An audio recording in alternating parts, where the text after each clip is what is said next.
Everyone else was getting found, and I was just still around.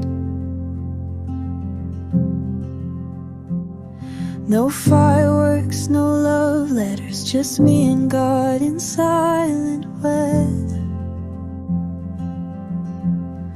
I wasn't chosen in their eyes, but somehow still felt held inside. Not seen by them, but seen by grace.